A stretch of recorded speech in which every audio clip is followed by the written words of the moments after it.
জয় শিব শঙ্কর হর গঙ্গাধর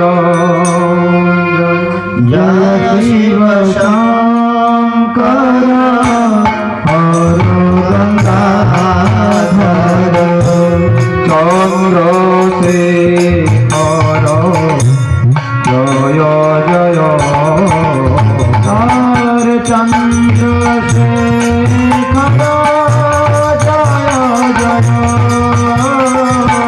জয় জয়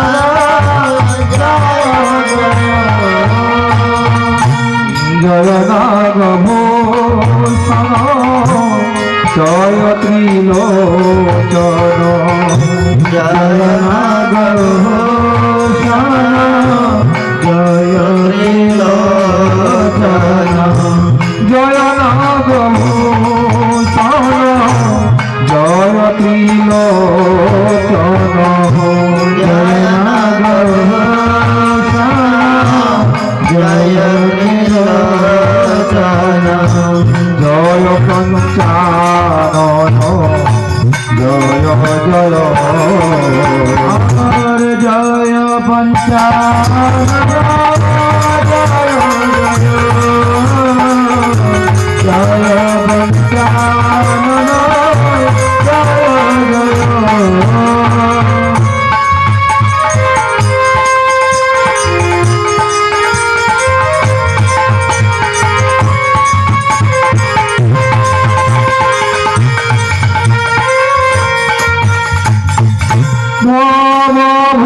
ভূতেশ্বর নীর মহেশ্বর শম্ভু সর্বেশ্বর জয় জয়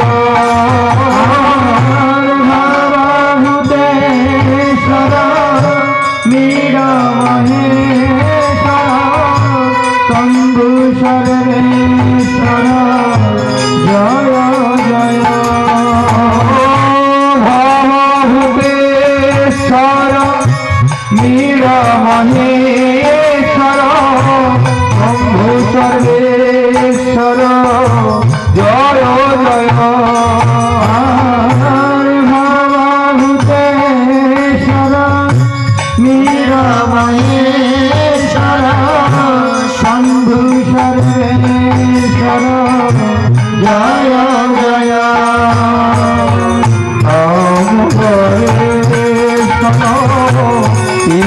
গোপেশ্বর কামবরেশ্বর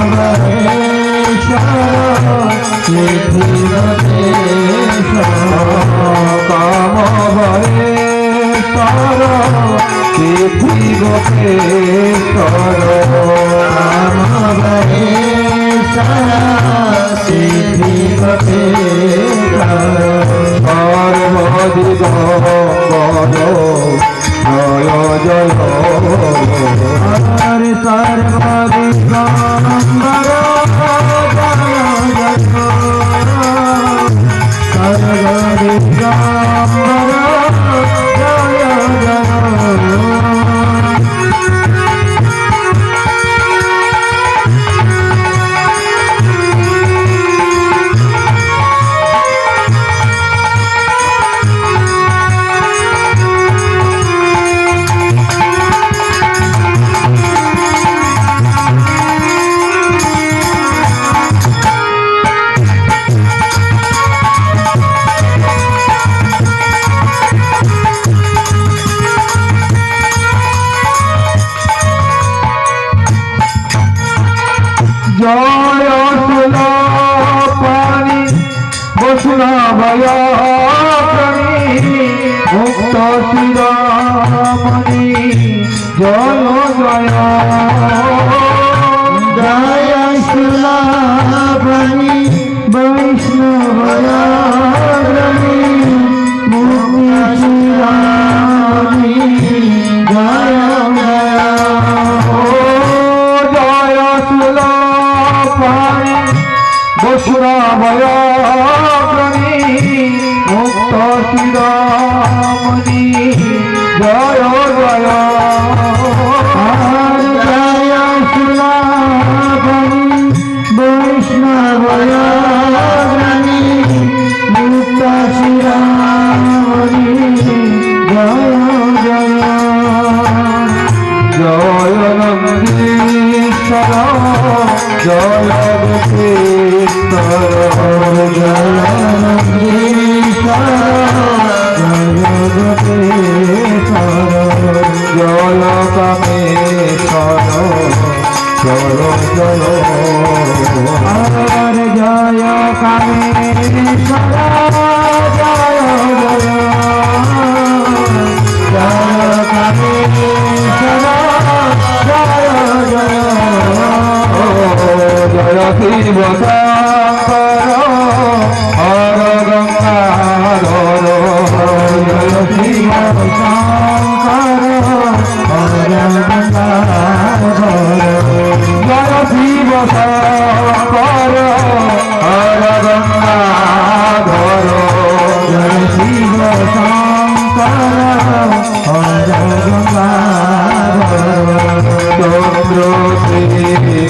শঙ্কর হর গঙ্গাধর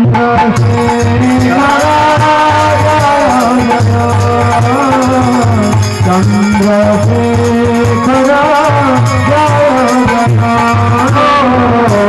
চন্দ্রশেখর জয় চন্দ্রশেখর জয় জয় চন্দ্রশেখর জয় बोलिए श्री भशंकर भगवान की कष्टं चर चर गुरु निर्वैरां शांत विग्रहम् आत्मराम कथं देष्टि जगतो दैवतं শ্রী বিদুরজি জিজ্ঞাসা করলেন, মুক্ত শিরোমণি আত্মারামগণের শিরোমণি সেই শিব, শিবম কল্যাণম, পরম কল্যাণের মূর্ত বিগ্রহ সেই শিব, তার সঙ্গে প্রজাপতি দক্ষের বৈরী হলেই বা কেন? প্রজাপতি দক্ষ তার কন্যা সতীকে যদি শিবের সঙ্গে বিবাহ দিল, তাই জামাতার সঙ্গে তার কলহের কারণ কি? একথা জিজ্ঞাসা করলে শ্রী মৈত্রেয় মুনি বলতে শুরু করছেন, পুরা বিশ্ব সৃজাম শত্রে সমবেতা পরম ঋষয়ঃ তথা মরগণা সর্বে শানুগা মুনयो গণঃ তত্র প্রবিষ্টং ঋষয়ঃ দিষ্টার্কমেব রোচিষা ভ্রাজমাनं ব্যতিমিরं কুর্বন্तं তন্মহোৎসদঃ। পুরাকালে ये धूपटा নিয়ে তো পুরাকালে বিশ্বস্রষ্টা পিতামহ ব্রহ্মা তিনি প্রজাপতিগণের অধিপতি করবার জন্য দক্ষকে নির্বাচন করলেন। আর যেদিন তিনি দক্ষকে প্রজাপতিগণের অধিপতি পদে অভিষিক্ত করবেন, সমস্ত দেবতাগণ একত্রিত হয়েছেন। তথা অমরাগণা সর্বে, অমরাগণা দেবতাগণ সকলে একত্রিত হয়েছেন। সেই দেবতাদের মধ্যে প্রধান ত্রিদেব ব্রহ্মা বিষ্ণু মহেশ্বর সেই সভার মধ্যে উপস্থিত রয়েছেন। ইন্দ্রাদি সমস্ত লোকপাল দিকপালগণ উপস্থিত হয়েছেন। আর সেই দেবতাগণের ভারী সভায় দক্ষ যখন প্রবিষ্ট হচ্ছেন, তখন সমস্ত দেবতাগণ গাত্রোত্থান করে সেই প্রজাপতি পদে অভিষিক্তের জন্য নির্বাচিত দক্ষকে অভিবাদন করলেন। কিন্তু ত্রিদেব, এই তিনজন দেবতা তারা অভিবাদন করবার জন্য উত্থিত হলেন না। ব্রহ্মা, বিষ্ণু আর মহেশ্বর। ব্রহ্মার দিকে তাকিয়ে দক্ষ প্রজাপতি মনে মনে বিচার করলেন, ইনি তো আমার পিতা, ইনি আমাকে প্রজাপতিগণের অধিপতি বলে নির্বাচন করেছেন, তাই পিতা অভিবাদন করেন নাই সেটা স্বীকার করা যায়।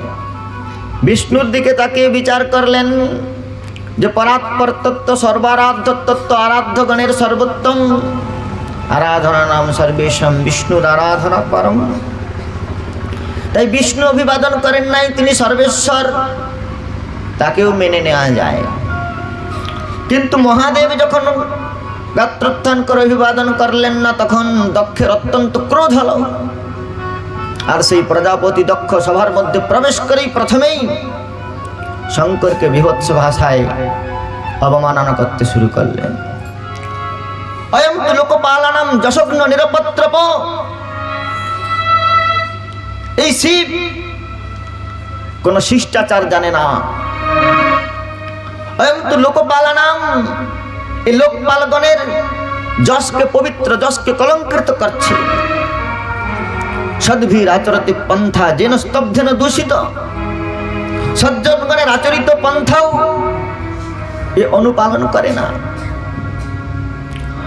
এ সময় শিষ্যতম প্রাপ্ত, জন্মে দুহিতর গ্রহীত, এই শিব এ তো আমার শিষ্য তুল্য, এ তো আমার পুত্র তুল্য, কেননা আমার কন্যার পানি গ্রহণ করেছি, আমার জামাতা। বৈষ্ণব শিরোমণি সেই পরমেষ্ঠী পদবী প্রাপ্ত শিবকেও দক্ষ বলছেন এ তো আমার শিষ্য তুল্য, এ সময় শিষ্যতাম প্রাপ্ত।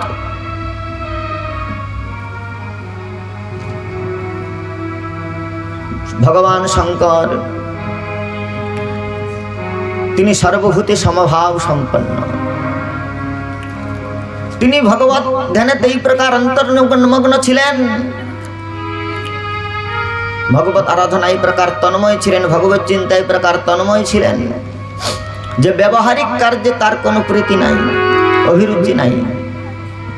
কে সভার মধ্যে প্রবেশ করছে, কে গমনাগমন করছে, সে বিষয়ে তার কোনো অনুধ্যান নাই। অন্তর্মনে তিনি ভগবৎ স্বরূপের চিন্তন করছেন।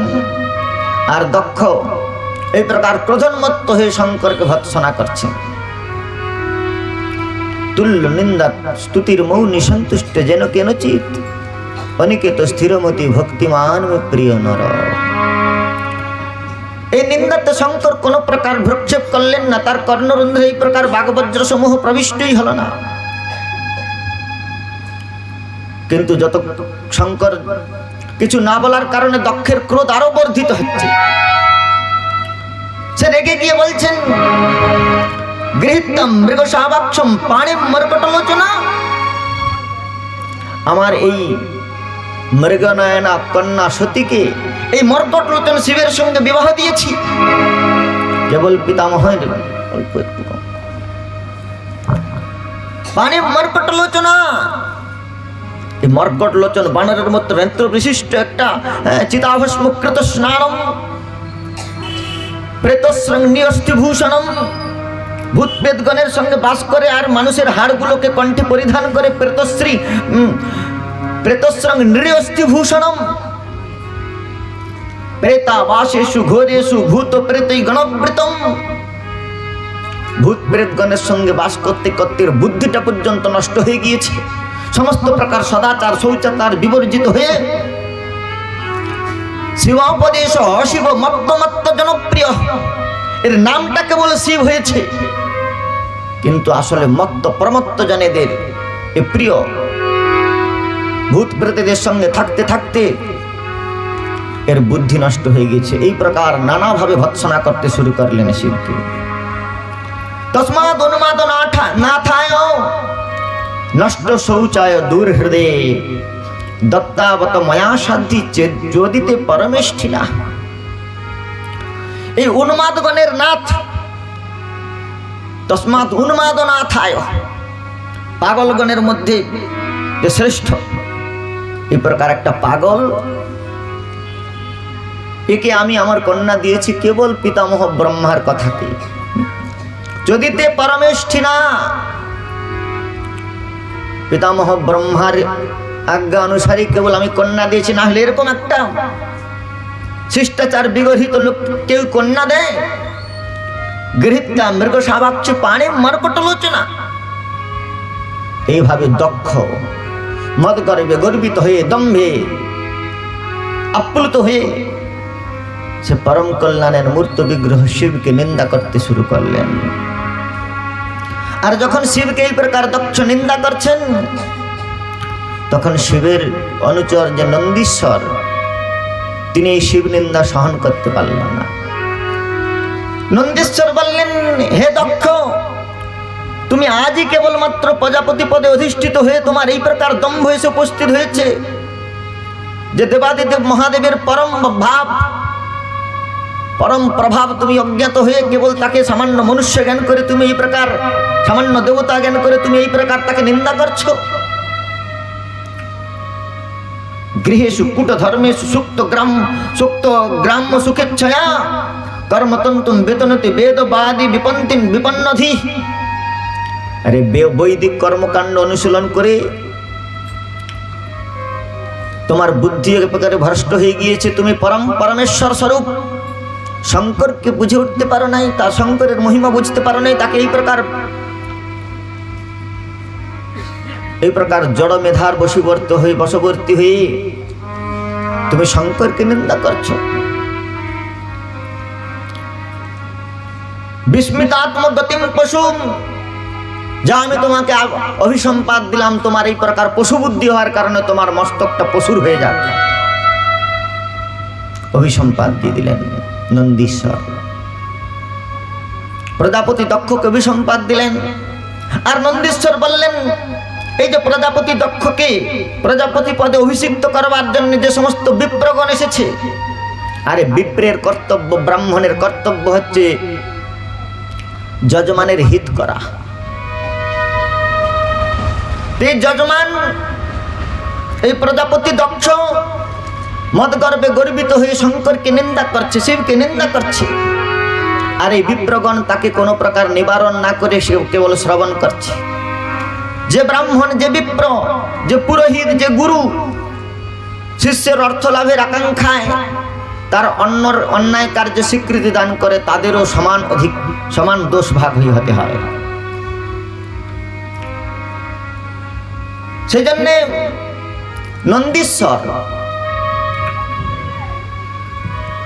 নন্দীশ্বর অভিসম্পাদ দিলেন সেই বিপ্রগণকে। ব্রাহ্মণগণকে বললেন, এই ব্রাহ্মণগণ দক্ষকে নিবারণ না করে কেবল শিব নিন্দা শ্রবণ করছো, তো এদেরও বুদ্ধি বিনষ্ট হয়েছে। আমি অভিসম্পাদ দিলাম, সর্বভক্ষা দ্বিজাবৃত্তই ধৃত বিদ্যা তপব্রতা বিত্তেন্দ্রিয় রামা যাচকা বিচরন্তি।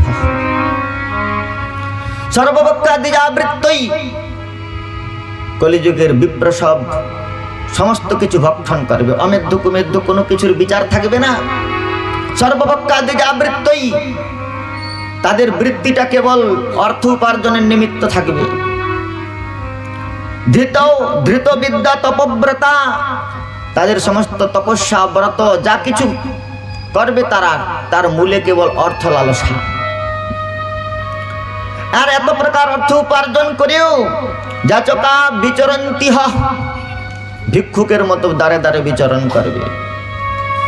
ব্রহ্ম কথা হয়েছে না, লাখ টাকার ব্রহ্ম ভিখারি। অভিসম্পাদ দিয়ে দিলেন নন্দীশ্বর। আর যখন বিপ্রগণকে, ব্রাহ্মণগণকে অভিসম্পাদ দিলেন, তখন সেই বিপ্রগণের যে পুরোধা ভৃগুমুনি, তিনি নন্দীশ্বরকে প্রতি অভিসম্পাদ প্রদান করলেন। বলেন, হে নন্দীশ্বর, তুমি শিবের বলে বলিয়ান হয়ে ব্রাহ্মণগণকে অভিশাপ প্রদান করছো, আমি তোমাকে অভিসম্পাদ দান করছি। ভগব্রতা ধরা যে তান সমনব্রতা, যারা শিবকে উপাসনা করবে আর সেই শিব ভক্তগণেরও যারা ভক্ত হবে, পাখণ্ডী নস্তে ভবন্তু সৎশাস্ত্র পরিপন্থিন, কলিযুগে তারা পাষণ্ডী বলে পরিচয় লাভ করবে। নষ্ট শৌচ মূঢ়ধিয়া জটা ভস্মস্তি ধারণম, বিশন্তু শিব দীক্ষয়া যত্র দৈব সুরাসবম। এরা নানা প্রকার আসব পান করবে, সুরা পান করবে, জটা ভস্ম ধারণ করবে, আর কলিযুগে এই প্রকার শিবের অনুচরগণকে লোকে পাষণ্ড বলে গণনা করবে। ভৃগুমুনি অভিশাপ দিলেন। পরস্পরকে যখন এই প্রকার অভিসম্পাদ প্রদান করছেন, তখন শঙ্কর ভগবান মনে মনে চিন্তা করলেন যে এই সভায় আমি আরো বেশিক্ষণ থাকলে তাহলে এরা পরস্পরকে অভিসম্পাদ দিয়ে আরো সভা পন্ন হয়ে যাবে, বিপন্ন হয়ে যাবে। তাই ভগবান শঙ্কর সেই সভাস্থল পরিত্যাগ করে কৈলাসে চলে আসলেন। কিন্তু এসে ভগবতী পার্বতী দেবীকে তার পিতার সঙ্গে এই প্রকার বিবাদের কথা কিছুই জানালেন না। তিনি এসে ভগবত ধ্যানে নিমগ্ন হলেন। ভগবতী পার্বতী সতী তিনি সেবা করতে লাগলেন। সমস্ত প্রকার অপবাদ, সমস্ত প্রকার নিন্দা ভগবান শঙ্কর নিজে সহন করে নিলেন। বৈষ্ণবের প্রধান গুণ হচ্ছে সহিষ্ণুতা। মহাপ্রভু বললেন ত্রিনাদপি শুনিচেন তরোরেব সহিষ্ণুনা, অমানেন মানদেন কীর্তনীয় সদা হরি।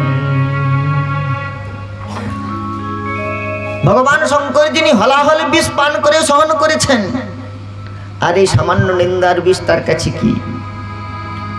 তিনি প্রসন্ন চিত্তে কৈলাসে অবস্থান করছেন, কিন্তু শঙ্করকে এত অপমান করেও দক্ষের ক্রোধ শান্ত হল না। সে শঙ্করকে, ভগবান শঙ্করকে দেবতা মণ্ডলীর সম্মুখে অপদস্থ করবার জন্যে, অপমানিত করবার জন্য এক বৃহৎ যজ্ঞের আয়োজন করলেন। সমস্ত দেবতাগণকে, দেবপত্নীগণকে আবাহন করলেন, বিশাল যজ্ঞের আয়োজন করলেন। কিন্তু ভগবান শঙ্করকে কোনো নিমন্ত্রণ পত্র প্রেরণ করলেন না। সমস্ত দেবতাগণকে, দেবপত্নীগণকে বলে দিলেন যে যারা এই যজ্ঞ ভাগ নেওয়ার জন্য আসবেন তাদেরকে সকলকে ওই কৈলাসের উপর হইতেই বিমান যোগে আসতে হবে, যাতে মহাদেব দেখতে পায় যে দক্ষ কি প্রকার বিশাল যজ্ঞ করছেন, সমস্ত দেবতাগণকে অভিবাদন করছেন, অথচ ভগবান শঙ্করকে কোনো নিমন্ত্রণ দেন নাই। যজ্ঞের আয়োজন হলো। দেবতাগণ বিমানে চড়ে নিজ নিজ পত্নীগণকে সুসজ্জিত করে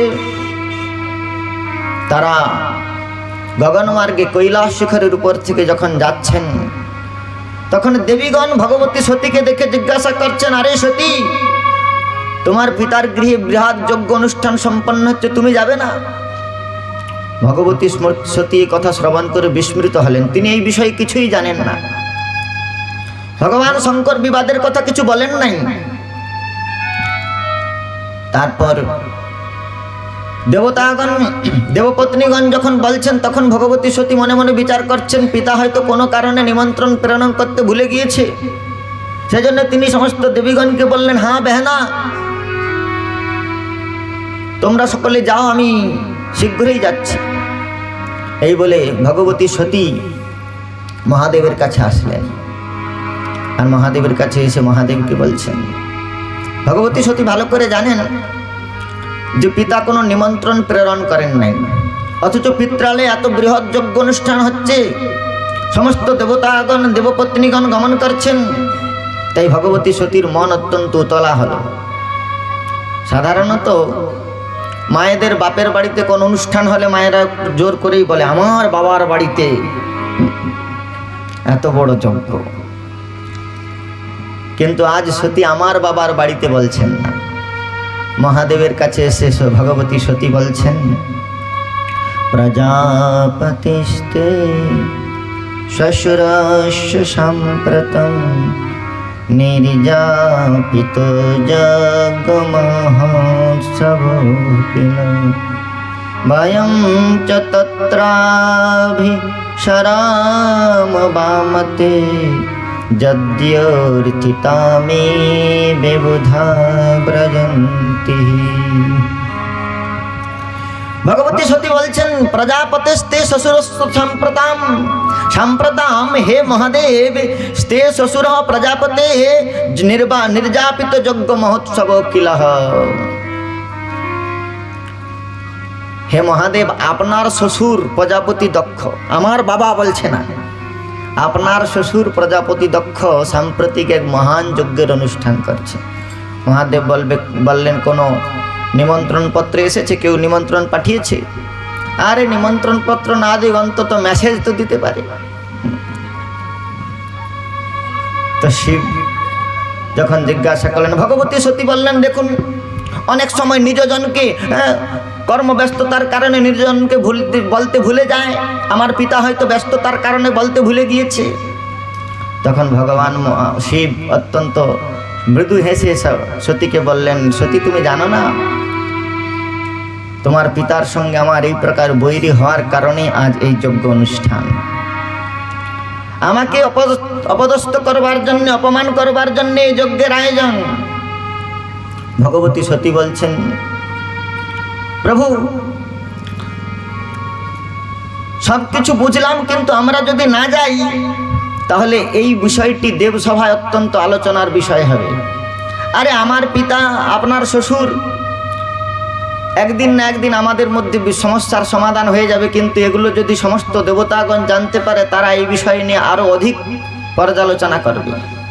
তাই আমরা যদি যাই তাহলে হয়তো পিতার হৃদয় বিগলিত হবে, পিতা সমস্ত তার নিজের ভুল বুঝতে পেরে আমাদেরকে সাদরে বরণ করে নেবে। মহাদেব বলছেন, বিনা নিমন্ত্রণে কোথাও যেতে নাই। আরে যেখানে যাবে নিমন্ত্রণে অবাঞ্ছিতভাবে কোথাও গিয়ে উপস্থিত হলে, আর আপনাকে দেখে যদি সেখানে আয়োজক বৃন্দ আপনাকে দেখে যদি প্রসন্ন না হয়, তার পরিবর্তে বিষণ্ণ হয়, তাহলে সেই জায়গায় গিয়ে লাভ কি? ভগবতী সতী বলছেন, প্রভু আমি তো জেনেছি 4 জায়গায় বিনা নিমন্ত্রণে যাওয়া যায়। নিজ স্বামীর গৃহে, পতিগৃহে, পিতৃগৃহে, গুরুগৃহে, আর অতি প্রিয় স্বজনের বান্ধবের গৃহে। নিমন্ত্রণ না দিলেও 4 জায়গায় যাওয়া যায়। মহাদেব বললেন, তোমার যদি যাওয়ার এতই আগ্রহ তাহলে তুমি যাও, আমি যাব না। ভগবতী সতী মনে মনে চিন্তা করলেন, মহাদেব হচ্ছে আশুতোষ, আশু শীঘ্রম তুষ্যতি ইতি আশুতোষ। আরে একটি বেলপাতার 1 ঘটি জল দিলেই মহাদেব সন্তুষ্ট হয়ে যায়, তার নাম আশুতোষ। এক বুড়িমা একবার শ্রাবণ মাসে বেলপাতা আর 1 ঘটি জল চড়িয়ে শিবকে সন্তুষ্ট করেছে। একটা বেলপাতা আর 1 ঘটি জলেই সন্তুষ্ট হয়ে গিয়েছে শিব। বুড়িমাকে দর্শন দিয়ে শিব বলছেন, বলো তোমার অভিষ্ট কি? বুড়ি বলছে, আমার নাতি নাই প্রভু, আমার যেন নাতি হয়। গৃহে ধন নাই, যেন ধন হয়। আর আমি চোখে দেখতে পাই নাই, আমার চোখটাও ঠিক করে দেন। মহাদেব বলে, একটা বেলপাতার 1 ঘটি জলের বিনিময়ে এত কিছু? অত বর দেওয়া যাবে না, একটা বর চাও। অত বর দেওয়া যাবে না, একটাই চাও। বুড়ি বলছে, তাহলে ঠাকুর যদি দেবেন একটাই বর, তাহলে এইটাই দেন, আমি যেন প্রতিদিন আমার নাতিকে সোনার থালায় ভাত খেতে দেখতে পাই।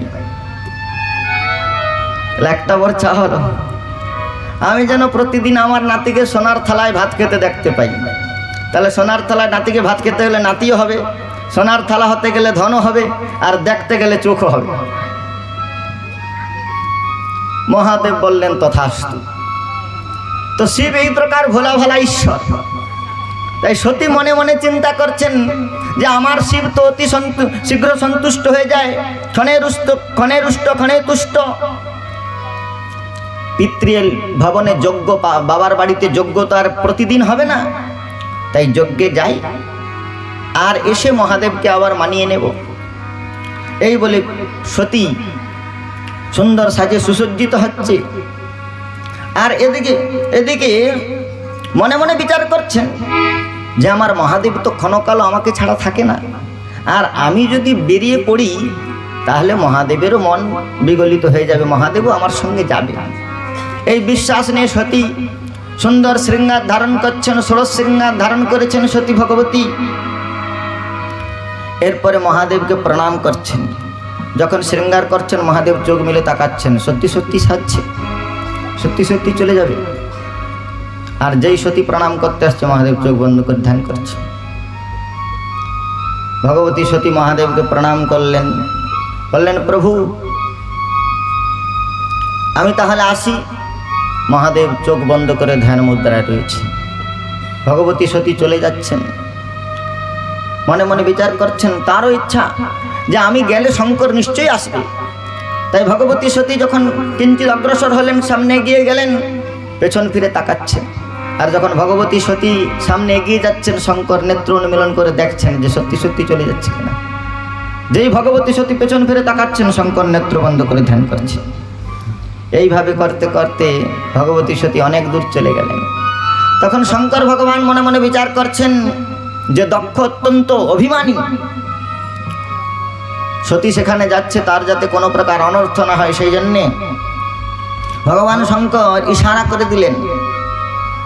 আর ইশারা করবার সঙ্গে সঙ্গে তার যে নন্দীশ্বর যান, সেই নন্দীশ্বর গিয়ে ভগবতী ভবানী দেবীর কাছে গিয়ে বলছেন হে মাতো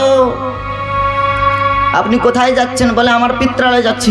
বলে আমি থাকতে থাকতে আপনি এই প্রকার হেঁটে হেঁটে যাবেন সেটা শোভা পায় না, মহাদেব পাঠিয়েছে আপনি আমার স্কন্ধে আরোহণ করুন। ভগবতী সতী সেই বৃষভের পৃষ্ঠে আরোহণ করলেন। আর বৃষভের পৃষ্ঠে যে আরোহণ করলেন এমনি সমস্ত ভূত প্রেত যক্ষ রক্ষ বেতাল কুষ্মাণ্ড তারা সকলে এসে সব সতীকে প্রণাম করছেন। মাতা আপনি কোথায় যাচ্ছেন? বলে আমার পিতার গৃহে বিরাট যজ্ঞ অনুষ্ঠান হচ্ছে, বিশাল যজ্ঞ, সমস্ত দেবতাগণ সেখানে উপস্থিত হয়েছে, আর এত ব্যবস্থা, সকলের সেখানে সমাদর হবে, চলো তোমরা যেতে চাও?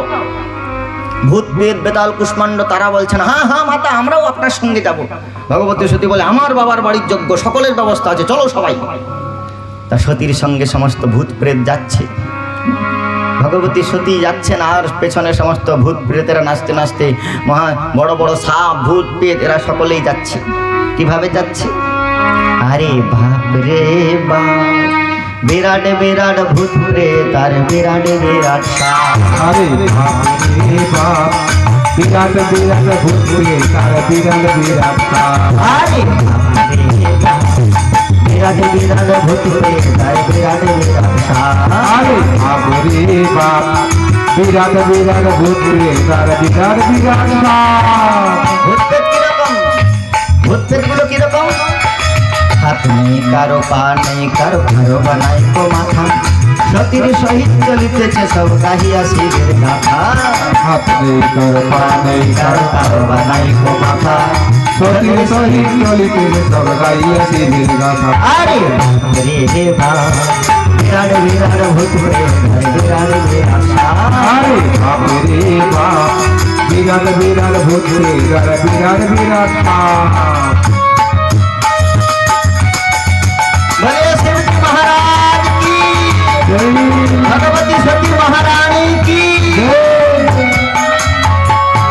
কারো বা চোখেতে জ্বলিছে অনল, কারো বা দন্ত বাঁকা, চরমরহিত কঙ্কাল সার পাঁজরে যাচ্ছে দেখা। কারো চোখে জ্বলিতেছে কারো রক্ত বাঁকা, কারোহিত কঙ্কাল সার পাঁজর যাচ্ছে দেখা। বলো কারো বা চোখেতে জ্বলিছে অনল, কারো বা দন্ত বাঁকা, চরমরহিত কঙ্কাল সব পাঁজরে যাচ্ছে দেখা। কারো চোখে জ্বলিতেছে কারো রক্ত বাঁকা, চরমরহিত কঙ্কাল সার পাঁজর যাচ্ছে দেখা। আরে বাপ রে বাপ, বিরাট বিরাট ভূত প্রেত আর বিরাট বিরাট সাপ। আরে বাপ রে বাপ, বিরাট বিরাট ভূত প্রেত আর বিরাট বিরাট সাপ।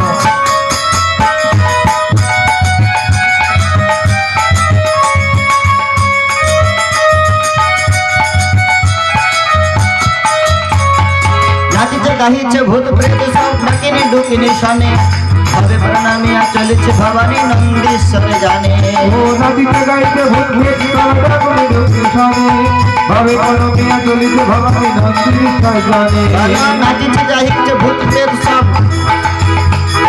নাচিছে গাহিছে ভূত প্রেত সব ডাকিনি ডুকিনি শনে ভাবে প্রণামিয়া চলেছে ভবানী নন্দীশ্বরে জানে ও নাচিতে গাইতে ভূত ভূত সবটা করে ঢুকে শোনে ভাবে প্রণামিয়া চলিতে ভবানী নন্দীশ্বর জানে আরে বাপরে বাপ বিরাট বিরাট ভূত বিরাট বিরাট বিরাট আরে বাপুরে বাপ বিরাট বিরাট ভূত বিরাট বিরাট বিরাট সাপ আরে বাপুরে বাপ বিরাট বিরাট ভূত বিরাট বিরাট বিরাট সাপ বাপুরে বাপ বিরাট বিরাট ভূত বিরাট বিরাট বিরাট সাপ আরে বাপুরে বাপ বিরাট বিরাট ভূত বিরাট বিরাট বিরাট সাপ ভূত পেট বেতাল কুষ্মাণ্ড সকলকে নিয়ে সতী চলেছে। আর যখন ভগবতী সতী পিতৃভবনে গিয়েছেন তখন সেই সতীকে দেখেই দক্ষ অত্যন্ত ক্রোধে উন্মত্ত হয়ে গিয়েছেন। বললেন, এই জটাধরধারী লম্পটের পত্নীটা আবার এখানে কি করে নিয়ে এসেছে? নিজের কন্যাকে এই প্রকার বিভৎস ভাষায় গেল। ভগবতী সতী সতীকে কর্ণপাত করলেন না, সিধা গৃহে প্রবিষ্ট হতে গেলেন। কিন্তু দক্ষের ত্রাসে, দক্ষের ভয়ে কেউ তাকে সাদর অভিবাদন করল না। একমাত্র জননী প্রসূতি মহারানী তিনি এসে সতীকে আলিঙ্গন দান করলেন, সে হাসি কুশল জিজ্ঞাসা করলেন। ভগিনীগণ তাকে পরিহাস করে বললেন, কিরে সতী, শুনেছি বাবা নাকি তোকে নিমন্ত্রণ দেন নাই। তো ভগিনীগণের দ্বারা এই প্রকার পরিহাস প্রাপ্ত হয়ে সতী অত্যন্ত বিষণ্ণ বদনা হলেন। আর মাতৃ স্নেহ লাভ করবার পরে ভগবতী সতী যখন যজ্ঞ মণ্ডপে এসে উপস্থিত হলেন তখন দেখছেন যে সমস্ত দেবতাগণের জন্য যজ্ঞ ভাগ প্রস্তুতি রয়েছে, সকলের জন্য আসন রয়েছে, কিন্তু মহাদেবের জন্য কোনো প্রকার ব্যবস্থা নাই। ভগবতী সতী এতক্ষণ চিন্তা করেছিল যে আমার পিতা বোধহয় আমি আসলে প্রসন্ন হয়ে যাবে, কিন্তু সতীকে দর্শন করে যখন সেই দক্ষ এই প্রকার কটূক্তি করলেন তখন সতী অত্যন্ত ক্রোধাবিষ্ট হলেন। ভগবতী সতী বললেন, অরুদ্র ভাগম তমবেক্ষু চাদ্দরম পিত্রা চ দেবকৃত হেলনম বিভৌ অনাদৃতা যজ্ঞশ্বরীশ্বরী চুকোপনালা নিবধক্ষতি রুষা। হে পিতা, তুমি আমার পিতা হলেও সর্বকল্যাণের মূর্ত বিগ্রহ, সমস্ত মঙ্গল নিকেতনের মূর্ত বিগ্রহ শিবকে তুমি অপমান করবার জন্য যজ্ঞ প্রস্তুত করেছ। যদ্দক্ষরম নাম গিরণ গিরে ঋতম নৃণাম সকৃত প্রসঙ্গাদ অঘমাস হন্তি তৎ। শিব এই দুই অক্ষর গ্রহণ করবার সঙ্গে সঙ্গে সকৃত প্রসঙ্গাদ অঘমাস হন্তি তৎ। সকৃত কোনো একবার যদি কেউ শিব নাম গ্রহণ করে, অঘম আশুম, আশু মানে শীঘ্র, অঘ মানে পাপ, তার সমস্ত পাপ তৎক্ষণাৎ নষ্ট হয়ে যায়। শ্রীমদ্ ভাগবতী সুখদেব গোস্বামী পাদ বলেন, এই শি বলবার সঙ্গে সঙ্গে অন্তঃকরণের মধ্যে যত পাপ রয়েছে সেগুলো সব বাইরে চলে যায়, আর বকারের দ্বারা কপাট বন্ধ হয়ে যায়। সকৃত প্রসঙ্গাৎ অঘমাসু হন্তি তৎ। একবারও যদি কেউ প্রসঙ্গক্রমে শিব নাম উচ্চারণ করে তাহলে তার পরম কল্যাণ সাধিত হয়, সমস্ত প্রকার পাপ থেকে সে মুক্তি লাভ করে। আর এই প্রকার পবিত্র কীর্তিম তমলঙ্ঘ শাসনম ভবান হোদেষ্ট শিবম শিবেতর। এই প্রকার পরম কল্যাণের মূর্ত প্রতীক শিবকে নিন্দা করবার জন্য, অপমান করবার জন্য তুমি যজ্ঞ করেছ। এই সভায় যারা আগমন করেছে এরাও সমস্ত অধর্মের ভাগী। শিবকে নিন্দা করবার জন্য যারা এই প্রকার যজ্ঞ করে তারা অচিরাত এই অবমাননার ফল প্রাপ্ত হবে। ভগবতী পার্বতী দেবী বলছেন যে, হে পিতা, তুমি যদি আমার পিতা না হতে তাহলে ছিন্নাত প্রসহ্য, আমি এক্ষুনি তোমার নেত্র দুটিকে উৎপাদিত করে তোমার জিহাটা ছেদন করতাম, যে জিহায় শিব নিন্দা হয়। আমি তোমার কন্যা হলেও আমি শঙ্করকে আত্মসমর্পণ করেছি। তাই ভগবান শঙ্কর আমার ইষ্ট, আমার আরাধ্য, আমার ইহকাল ইহ পরকাল। কোন পতিব্রতা সমস্ত কিছু সহন করতে পারে, কিন্তু পতির অবমাননা কখনো সহন করতে পারে না। তাই ভগবতী সতী বললেন যে আমার হৃদয়ে সেইটাই, সেখানে তখনই সব থেকে গ্লানি উৎপন্ন হবে যদি আমি কৈলাসে ফিরে যাই। আর মহাদেব আমাকে যদি, হে দক্ষ কন্যা, এই সম্বোধনটাই আমার কাছে অত্যন্ত গ্লানিদায়ক হবে। তাই অতস্তবৎপন্নমিদং কলেবরং নধারস্য শীতকণ্ঠী গর্হিণ। হে প্রজাপতি দক্ষ, আমি তোমার দ্বারা আমি সব থেকে গ্লানি বোধ করি এই কারণেই যে যে শিবকে আমি ইহকাল পরকালের অভীষ্ট ইষ্ট রূপে বরণ করেছি, আমার জন্ম হয়েছে সেই শিবদ্রোহীর দ্বারা। অতস্তবৎপন্নমিদং কলেবরং, অতএব তোমার দ্বারা উৎপন্ন এই কলেবর আমি নধারস্য শীতকণ্ঠী গর্হিণ। শীতকণ্ঠী অর্থাৎ সেই গর্হিণ, যারা শীতকণ্ঠী শিবকে, শ্বেতকণ্ঠ বিশিষ্ট সেই শিবকে নিন্দা করে, তোমার দ্বারা উৎপন্ন এই কলেবর আমি আর ধারণ করব না। এই বলে ভগবতী সতী কি করলেন, বলে ভগবতী সতী ভগবান শিবের ধ্যানমগ্ন হলেন। আর তিনি সেই দিব্য যোগাগ্নি প্রকট করে, ধ্যানের দ্বারা দিব্য যোগাগ্নি প্রকট করে নিজ দেহকে ভস্মীভূত করে দিলেন। যজ্ঞমণ্ডপে ভগবতী সতীর যখন নিধন হলো, তখন সমস্ত ভূত প্রেত তারা যজ্ঞমণ্ডপের উপর আক্রমণ করলো, কিন্তু ভৃগুমুনি আহুতি দিয়ে ভিন্ন ভিন্ন দৈব যজ্ঞের রক্ষক দেবতাগণকে প্রকট করে সে সমস্ত ভূত প্রেতগণের আক্রমণকে প্রতিহত করলো। আর এদিকে মহাদেব ধ্যানমগ্ন হয়ে রয়েছেন। শ্রীমন নারদ গোস্বামী পাদ ভব ভবন্নাম নিধনাম প্রজাপতি রসৎকৃতায়াম অবগম্য নারদাত। নারদ গোস্বামী পাদ শিব কৈলাসে ধ্যানমগ্ন রয়েছেন। এখানে ভগবতী সতী দেহত্যাগ করেছেন। সংবাদ নেওয়ার জন্য নারদ ঠাকুর বীণা বাদন করতে করতে কৈলাসে যাচ্ছেন। নারদ ঠাকুর বীণা বাদন করতে করতে কৈলাসে যাচ্ছেন। শিবের ধ্যান ভাঙালে তিনি মনে মনে চিন্তা করছেন, বাবা এর ধ্যান ভাঙিয়ে কামদেব ভস্মীভূত হয়ে গিয়েছে, এখন আমি এর ধ্যান ভাঙাতে গেলে যদি আবার আমার উপরে রাগ দেখায়, তার থেকে বরং এর ধ্যান না ভাঙিয়ে আমি গান করি। বীণা যন্ত্রে নারদ ঠাকুর গান করছে। ঘটনা তো ঘটে গিয়েছে, সতী দেহত্যাগ করেছে, এইটা বললে রাগটা যদি আমার উপরেই প্রথম ঝেড়ে দেয়, এই জন্য নারদ ঠাকুর সোজাসুজি না বলে বীণা যন্ত্রে গান করছেন। শিবের বউ মরেছে, শিব খেপেছে, শিবের বউ মরেছে, শিব খেপেছে। শিবের বউ মেরেছে, মরেছে, শিব খেপেছে।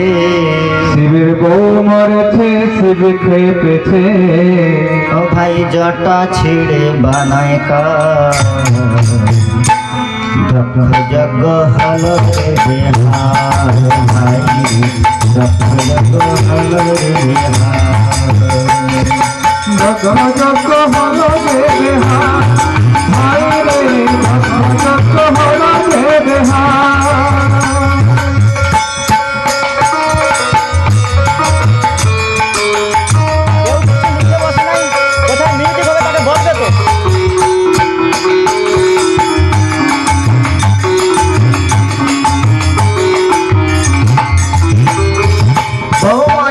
শিব খেপেছে, শিবের বউ মরেছে, শিব খেপেছে। শিবের বউ মরেছে, শিব খেপেছে। শিবের বউ মরেছে, শিব খেপেছে। আহা জটা ছেড়ে বানায় কার, যজ্ঞ হলো রে বিহার। ভাই রে যজ্ঞ হলো রে বিহার।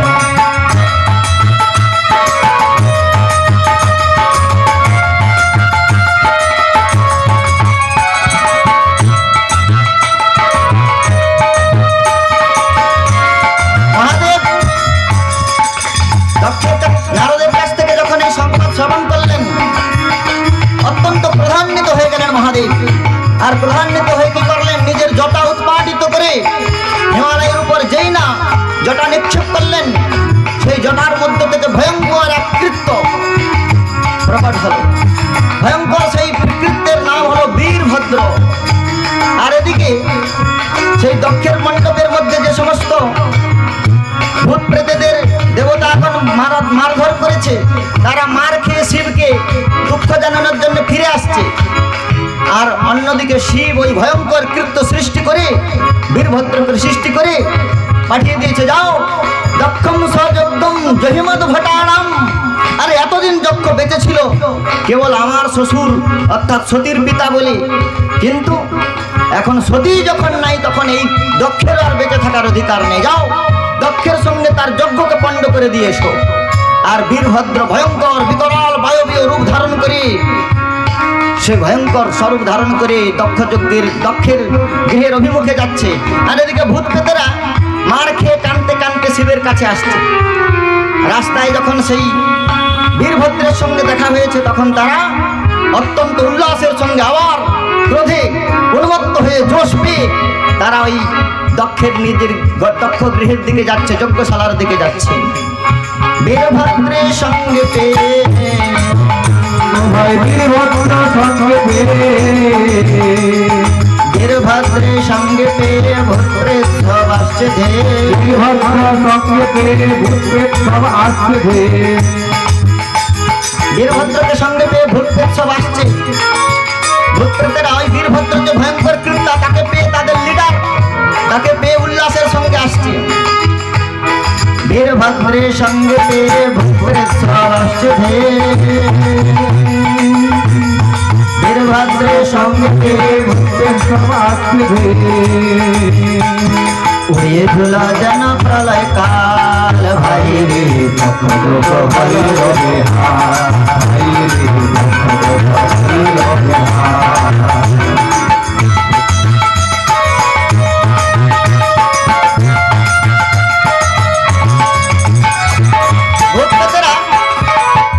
ভূতপ্রেতেরা তারা ওই বীরভদ্রকে সঙ্গে পেয়ে অত্যন্ত জোশের সঙ্গে গিয়ে দক্ষের যজ্ঞ মণ্ডপে আক্রমণ করছে।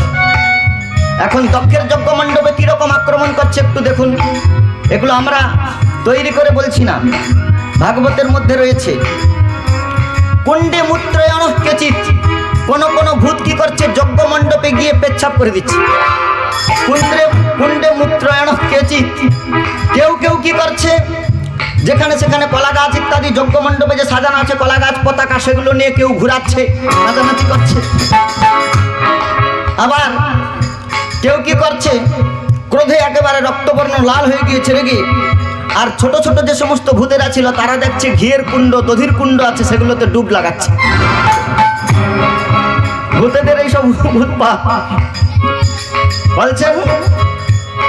কেউ বাতে দিচ্ছে যজ্ঞ মন্ত্র, নাচিছে যন্ত্র তন্ত্র। কেউ বাতে দিচ্ছে যজ্ঞ মন্ত্র, কেউ বা নাচিছে যন্ত্র তন্ত্র। ক্রোধে সবার নেত্র হলো লাল, ভাই রে লোক হইল বিহার, ভাই রে লোক হইল বিহার।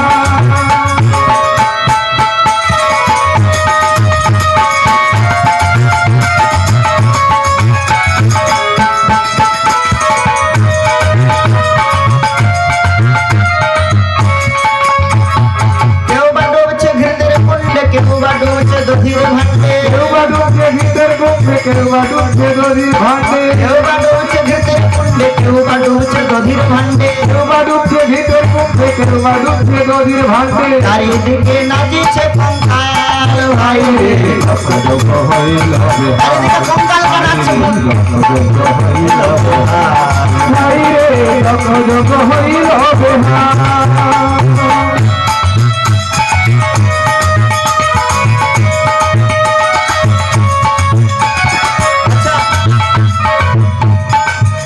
ভূতেরা তো নাচছে, আর যে পেতনিরা তারা কি আর বাকি থাকে? পেতনিরাও সব বেনারসি পরে আর ওই যে সতীর দেহটা নষ্ট হয়ে গেছে, সতীর দেহ মারা পড়েছে সতী, তাই সতীর চারপাশে তারা ঘোরাঘুরি করছে আর জয় জয় মহাকাল, জয় জয় মহাকাল বলে পেতনিরা সব উল্লাস করছে। ভূতেরা তো উৎপাত করছে আর পেতনিরা ওই করছে। পেতনিরা সব ঘুরিয়া ফেরিয়া নাচেছে সতীর দেহ পেতনিরা সব ঘুরিয়া ফেরিয়া নাচেছে সতীর দেহকে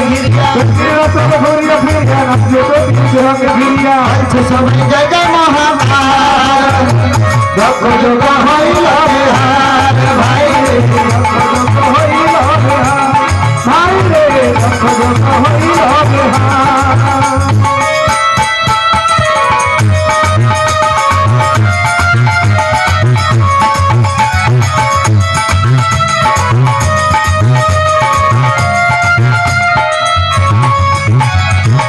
সনাতন করো চিন্তন শিবনিন্দার এই পরিণাম, সনাতন করে চিন্তন শিবনিন্দার এই পরিণাম, সনাতন করো চিন্তন শিবনিন্দার এই পরিণাম, সনাতন করে চিন্তন শিবনিন্দার এই পরিণাম। দক্ষের মাথা হইল ছাগল ভাই রে, দক্ষ যোগ হইল বিহার ও ভাই রে, দক্ষ যোগ হইল বিহার ও ভাই রে, দক্ষ যোগ হইল বিহার ও ভাই রে, দক্ষ যোগ হইল বিহার ও ভাই রে, দক্ষ যোগ হইল বিহার ও ভাই রে, দক্ষ যোগ হইল বিহার ও ভাই রে, দক্ষ যোগ হইল বিহার। ভূত প্রেতেরা সব নানা প্রকার উৎপাত করছে। আর এই যে বীরভদ্র ভয়ঙ্কর কৃত্য গিয়েছে, মহাদেবকে প্রণাম করে গিয়েছেন। মহাদেব বলছেন দক্ষম সহিতম জহিমদ ভটানাম, দক্ষের সঙ্গে যজ্ঞকে নষ্ট করে দাও। যে সমস্ত ভূতেরা মার কম খেয়েছে তারা ঘৃত খাচ্ছে, কেউ দুধের কুণ্ডে ডুব দিচ্ছে, কেউ কলা গাছ নিয়ে ঘুরাচ্ছে, কেউ পতাকা নিয়ে ঘুরাচ্ছে, নানা প্রকার উৎপাত করছে। যারা মার খেয়েছে তারা ওই দক্ষের যে পক্ষের যে সমস্ত দেবতা তাদেরকে দেখিয়ে দেখিয়ে বীরভদ্রকে দেখাচ্ছেন যে দেখো দেখো আমাদেরকে যখন মেরেছিল তখন এই পুষা নামক দেবতা খুব দাঁত কেলিয়ে হাসছিল। আর কি করেছে, ভৃগুর ববন্ধ মণিমান বীরভদ্রম প্রজাপতিম চণ্ডীশ পুষণম দেব, মহাদেবের একজন অনুচর ছিল, তার নাম ছিল চণ্ডীশ। সে কি করছে, ওই পুষা নামক দেবতাকে এক চড় মেরেছে, তার 32টা দাঁতি খুলে গিয়েছে। চণ্ডীশ পুষণম দেব ভগ নন্দীশ্বর গ্রহিত, নন্দীশ্বর কি করেছে, ভগ নামক দেবতাকে ধরেছে আর পেছন দিয়ে জোড়া খুর দিয়ে এক লাথি মেরেছে, একেবারে যজ্ঞের বাইরে বেরিয়েছে। ভৃগুর ববন্ধ মণিমান। কিছু ভূতেরা বলছে দেখুন, বীরভদ্রকে বলছেন দেখুন, আমরা যখন সতীকে যখন হত্যা করে, তো সতী যখন মারা যায় তখন আমরা যজ্ঞ নষ্ট করতে চেয়েছিলাম, আর এই ভৃগুমুনি সে তার দাঁড়িতে হাত ফিরিয়ে আর এমন মন্ত্র উচ্চারণ করছে, এই দেবসেনারা এসে আমাদের এই প্রকার মারামারি করেছে। তখন ভৃগুর ববন্ধ মণিমান বীরভদ্রম প্রজাপতিম, ভৃগুমণিকে মণিমান নামক একজন মহাদেবের গণ ছিল, সে কি করেছে, ভৃগুমুনির দাঁড়িতে এক ঝটকা দিয়েছে, ভৃগুর দাঁড়ি ছেড়ে দিয়েছে। প্রধান পুরোহিত যে ভৃগু, তার দাঁড়ি ছেড়ে দিয়েছে। বীরভদ্র প্রজাপতিম, বীরভদ্র কি করছে, ওই প্রজাপতিকে অর্থাৎ দক্ষকে এক চপেটাঘাত করেছে, একেবারে প্রজাপতি দক্ষের মস্তক আলাদা হয়ে যজ্ঞের কুণ্ডে সহা হয়ে গিয়েছে। প্রজাপতি দক্ষ মারা পড়েছে। আর এদিকে দেবতাগণের এই প্রকার বেহাল অবস্থা। এই নন্দীশ্বর চণ্ডীশ পুষণ ইত্যাদি মহাদেবের অনুচরগণ গিয়ে তাদেরকে এমন মারামারি করেছে দেবতাদের, যজ্ঞে ঘি খাওয়া তো দূরের কথা, কেউ খড়াতে কেউ কোনো প্রকারে হাতে খড়াতে কারোর হাত ভেঙেছে, কারোর নাক ভেঙেছে, কারোর দাঁত খুলেছে। দেবতাদের এইরকম অবস্থা হয়ে গিয়েছে।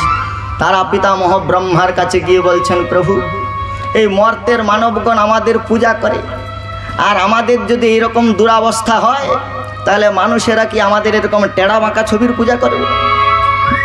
আপনি আমাদের একটু রিপেয়ার করে দেন। ব্রহ্মা বলছেন এসব হবে না আমার দ্বারা। আরে যে যজ্ঞ মণ্ডপে আমি ব্রহ্মা যাই নাই, বিষ্ণু যাই নাই, শিব যাই নাই, তোমরা গিয়েছিলে কেন? বলে এই যজ্ঞ মণ্ডপে দক্ষ বিরাট আয়োজন করেছে, সুন্দর ঘি পান করব, সমরস পান করবো, এই জন্য গিয়েছিলাম। এইরকম অবস্থা হবে আমরা কি জানতাম? ব্রহ্মা বললেন আমার সাধ্যের বিষয় নয়, আমার দ্বারা হবে না, যাও। শিবের কাছে যাও। দেবতারা বললেন, প্রভু কোনো রকমে প্রাণে বেঁচে আছি, মহাদেবের অনুচরেরাই যদি মারপিট করে আমাদের এই হালত করে, আর শিব তো তৃতীয় নেত্র খুলে দিলে যার প্রলয় হয়ে যায়, সেই শিবের কাছে যদি যাই, যদি ভালো অবস্থায় যেতাম তাহলে আলাদা কথা, পরম কল্যাণের মূর্ত বিগ্রহ শিব, একটু প্রার্থনা করলে সন্তুষ্ট হয়ে যেত। এখন তার পত্নী সতী দেহত্যাগ করেছে, এমনি মহাদেবের মুড ঠিক নাই, আর এখন যদি যাই তাহলে কোনো রকম তো প্রাণে বেঁচে আছি, আর তৃতীয় নেত্র খুলে দিলে আমরা ভস্ম হয়ে যাব, আমাদের পক্ষে সম্ভব না। আর এরকম ভাঙা অঙ্গ নিয়ে আমরা কেমন করে দেবলোকে থাকবো? অপ্সরাগণ পর্যন্ত আমাদের দেখে হাসাহাসি করবে। আপনি একটু ঠিক করে দেবেন, চলুন। পিতামহ ব্রহ্মা বললেন, চলো, আমার পক্ষে সম্ভব না, মহাদেবের অনুচরগণ করেছে, মহাদেবের কাছে গিয়ে ক্ষমা প্রার্থনা করব, মহাদেব যদি ঠিক করে দেয়। সমস্ত দেবতাগণ ব্রহ্মাকে অগ্রণী করে শিবের কাছে গেলেন, মহাদেবের কাছে গেলেন কৈলাসে। মহাদেব কৈলাসে ধ্যানমগ্ন রয়েছেন, ব্রহ্মা গিয়ে স্তবন করলেন। মহাদেব নেত্রোন্মিলন করে পিতামহ ব্রহ্মাকে অভিবাদন করলেন। আর ব্রহ্মা যখন বুঝতে পারলেন যে মহাদেব একটু শান্ত হয়েছেন, তখন ইশারা করে সমস্ত দেবতাগণকে ডাকলেন। দেবতাগণ এসে মহাদেবকে সাষ্টাঙ্গ প্রণাম করে স্তবন করলেন। তারপরে বলছেন যে, প্রভু পূষা নামক দেবতা প্রথমে এসেছে, এসে বলছে, দেখুন আপনার এই চণ্ডীশ নামক অনুচর আমার একেবারে 32টা দাঁতের সবগুলাই খুলে দিয়েছে, আমি খাবো কেমন করে? মহাদেব বলল, যে যজ্ঞে শিবনিন্দার জন্য যজ্ঞ প্রস্তুতি হচ্ছে, সেখানে গিয়েছিলে কেন? বলে, আমরা এত শত বুঝতে পারি নাই, খাওয়ার জন্য গিয়েছিলাম। খাওয়া তো দূরের কথা, সারা জীবনের খাওয়া ঘুচে গিয়েছে, আমার দাঁত একটাও নাই। মহাদেব বললেন, ছাতু খাও, রিপেয়ার হবে না। এই জন্যে দেখবেন যে পঞ্চ উপাসনার যে যজ্ঞ হয় তাতে ছাতু লাগে। পূষা নামক দেবতা আজও পর্যন্ত ছাতু খায়। 32টা দাঁত খুলে গিয়ে একেবারে বেদান্তি হয়ে গিয়েছে।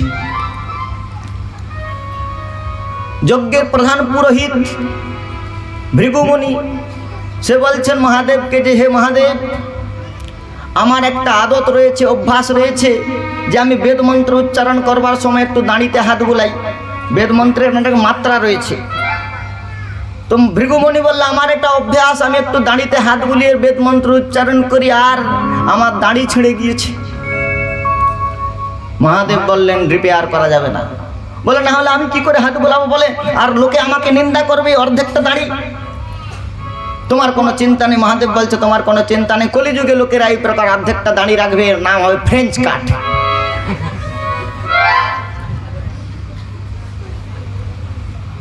অন্যান্য দেবতারা গেলেন, কারো রিপেয়ার হলো, কারোর হলো না। দেবতারা শেষে বলছেন যে, হে মহাদেব, আমাদের এই প্রকার অপমানিত হতে হলো, এই প্রকার কষ্ট পেতে হলো, যে যজ্ঞ মণ্ডপে ভাগ নেওয়ার জন্যে দক্ষের যজ্ঞ এখনো অধুরা রয়েছে। পিতামহ ব্রহ্মা বলছেন যে, দক্ষ তো আপনার যতই হোক, পিতামহ ব্রহ্মা বলছেন, আমি তাকে প্রজাপতি পদে আসীন করেছিলাম, আমার পুত্র আর তোমার শ্বশুর। আরে যেমনই হোক, সেই দক্ষ এখন মারা পড়েছে, যজ্ঞ নষ্ট হয়ে গিয়েছে। মহাদেবকে বললেন, চলুন, আপনি গিয়ে একটু যজ্ঞটা সম্পন্ন করে দিবেন। মহাদেব বললেন, আমার তো ভাগ নাই, ওখানে গিয়ে আমি কি করব? সমস্ত দেবতাগণ বলছেন যে, হে মহাদেব, এসতে রুদ্রভাগস্তু যদুৎসৃষ্ট ধরস্ব বৈ যজ্ঞস্তে রুদ্রভাগেন কল্পতা মধ্য যজ্ঞহান। আপনি যজ্ঞ মণ্ডপে চলুন। দেবতাগণ বলছেন, আমাদের উদ্দেশ্যে যত আহুতি দেওয়া হবে তার অন্তিম ভাগটা আপনি প্রাপ্ত হবেন। এই জন্য দেখবেন যজ্ঞেতে নিয়ম আছে, নিচে একটা পাত্র রাখা হয়, অগ্নিতে আহুতি দেওয়া হবে, স্বাহা স্বাহা, 1 বিন্দু করে আহুতি দেওয়ার পরে 1 বিন্দু করে পাত্রে ফেলা হবে, আলাদা একটি পাত্রে। তো ওই যে অবশিষ্ট অংশ, প্রত্যেক দেবতার আহুতির অন্তিম বিন্দুটা মহাদেবের জন্য থাকবে। মহাদেবকে আশুতোষ মহাদেব সন্তুষ্ট হয়ে গেলেন, যজ্ঞ মণ্ডপে গিয়ে উপস্থিত হলেন। আর যজ্ঞ মণ্ডপে উপস্থিত হয়ে যজ্ঞ সম্পাদন করতে শুরু করলেন। ভৃগুমুনি মন্ত্র উচ্চারণ করতে শুরু করলেন। যজ্ঞে পূর্ণাহুতি দেবে যজমান। যজমান কি মারা পড়েছে, যজমান মারা পড়েছে। যজমানের কি হবে? তখন একটা ছাগলের মস্তক নিয়ে এসে ওই দক্ষের ধড়ের উপর দিয়ে প্লাস্টিক সার্জারি করে দেওয়া হবে। দক্ষ ছাগলের মস্তক পেয়ে গেল, আর ছাগলের মস্তক পেয়ে দক্ষের চেতনার উদয় হলো, ভ্রম বুঝতে পারলো সে, আর সে মহাদেবের স্তবন করতে শুরু করলেন। দক্ষের সঙ্গে সঙ্গে দেবতাগণও মহাদেবের স্তুতি করতে শুরু করলেন। ওম নমঃ শিবায়, ওম নমঃ শিবায়, হর হর ভোলে নমঃ শিবায়, নমঃ শিবায়, নমঃ শিবায়, হর হর ভোলে নমঃ শিবায়, নমঃ শিবায়, নমঃ শিবায়, হর হর ভোলে নমঃ শিবায়, নমঃ শিবায়, নমঃ শিবায়, হর হর ভোলে নমঃ শিবায়। জটাধরায় শিব জটাধরায়, হর হর ভোলে নমঃ শিবায়, জটাধরায় শিব জটাধরায়, হর হর ভোলে নমঃ শিবায়, জটাধরায় শিব জটাধরায়, হর হর ভোলে নমঃ শিবায়, জটাধরায় শিব জটাধরায়, হর হর ভোলে নমঃ শিবায়, নমঃ শিবায়, নমঃ শিবায়, হর হর ভোলে নমঃ শিবায়, নমঃ শিবায়, নমঃ শিবায়, হর হর ভোলে নমঃ শিবায়।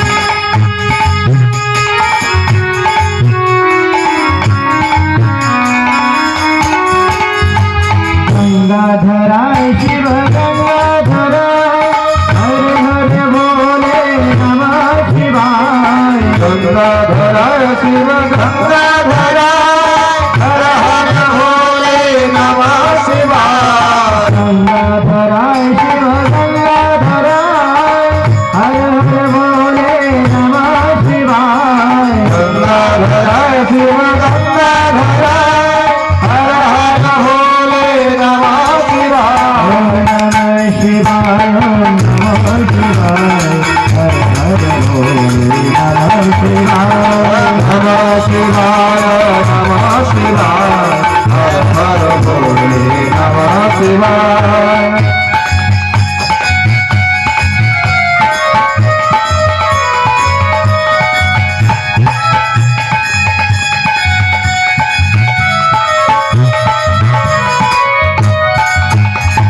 रामेश्वराय शिव रामेश्वराय, हर हर भोले नमः शिवाय, रामेश्वराय शिव रामेश्वराय, हर हर भोले रामेश्वराय, रामेश्वराय शिव रामेश्वराय, हर हर भोले नमः शिवाय, रामेश्वराय शिव रामेश्वराय, हर हर भोले नमः शिवाय, नमः शिवाय, नमः शिवाय, हर हर भोले नमः शिवाय, नमः शिवाय, नमः शिवाय, हर हर भोले नमः शिवाय, नमः शिवाय, नमः शिवाय, हर हर भोले नमः शिवाय, नमः शिवाय, नमः शिवाय, हर हर भोले नमः शिवाय, नमः शिवाय,